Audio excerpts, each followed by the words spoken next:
అందరికీ నమస్కారం. Welcome to Telugu world. Telangana రాష్ట్ర మంత్రివర్గ సమావేశం ఈ నెల 6న సెక్రటరియేట్లో ముఖ్యమంత్రి రేవంత్ రెడ్డి అధ్యక్షతన జరగబోతోంది. అయితే ఈ భేటీలో రాష్ట్రానికి సంబంధించిన పలు కీలక అంశాలపై చర్చించబోతున్నారు. ముఖ్యంగా బీసీ రిజర్వేషన్లు, ఎస్సీ వర్గీకరణ బిల్లుల ఆమోదంపై ప్రధానంగా సమాలోచనలు అనేవి జరుగుతున్నాయి. రాష్ట్ర ప్రభుత్వం బీసీలకు 42% రిజర్వేషన్లు కల్పించేందుకు 2 ప్రత్యేక బిల్లులను ఆమోదించినట్లుగా సమాచారం అయితే ఉంది. బట్ స్థానిక సంస్థల్లో మాత్రం రిజర్వేషన్లకు సంబంధించిన బిల్ ఎలా ఉంది అంటే, విద్యా ఉద్యోగాల్లో బీసీ రిజర్వేషన్ల కోసం మరో బిల్లు అనేది తీసుకురాబోతున్నట్లుగా తెలుస్తుంది. ఇక ఈ 2 బిల్లులను కేబినెట్ ఆమోదించబోతున్నారు. అదేవిధంగా ఎస్సీ వర్గీకరణకు చట్టబద్ధత కల్పించేందుకు మరో బిల్లును కూడా మంత్రివర్గం ఆమోదించే అవకాశం ఉన్నట్లుగా తెలుస్తుంది. బట్ బీసీ రిజర్వేషన్ల బిల్లులు అసెంబ్లీలో ఆమోదం పొందిన అనంతరం ముఖ్యమంత్రి సహా మంత్రివర్గ సభ్యులు, ఎంపీలు, ఎమ్మెల్యేలు ప్రతిపక్ష నేతలతో కలిసి ప్రధానమంత్రి నరేంద్ర మోదీని కలవాలని ప్రభుత్వం అయితే ఆలోచనలో ఉందట.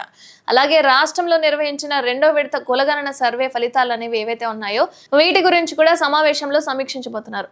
అండ్ ఎమ్మెల్సీ ఎన్నికల ప్రవర్తన నియమావళి ముగిసిన తర్వాత ఇందిరమ్మ ఇండ్లకు ఆర్థిక సాయం కానీ, కొత్త రేషన్ కార్డులకు సంబంధించి వాటి పంపిణీ అనేది అండ్ సంక్షేమ కార్యక్రమాల మీద కూడా కేబినెట్ అనేది చర్చించబోతుంది. బట్ ఈ నెలలోనే లబ్ధిదారులను ఫైనల్ చేయాలని రేవంత్ సర్కార్ ఆలోచనలో ఉంది. ప్రస్తుత రాజకీయ పరిస్థితులను దృష్టిలో పెట్టుకుని రాష్ట్ర బడ్జెట్ సమావేశాలను ఈ నెల 2వ వారంలో నిర్వహించాలని ప్రభుత్వం అయితే ఆలోచిస్తుంది.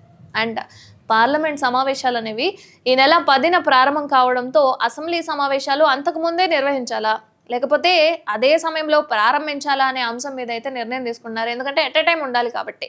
అండ్ అసెంబ్లీ బడ్జెట్ సమావేశాల్లో బీసీ రిజర్వేషన్ల బిల్లులను ఆమోదించిన తర్వాత ప్రధాని మోదీని కలిసి రాజ్యాంగంలోని షెడ్యూల్ 9లో తెలంగాణ బీసీ రిజర్వేషన్ల చట్టాలను చేర్చాలని అంటే ఆయన్ని విజ్ఞప్తి చేసేలాగా సిద్ధమవుతున్నారు ప్రభుత్వాలు.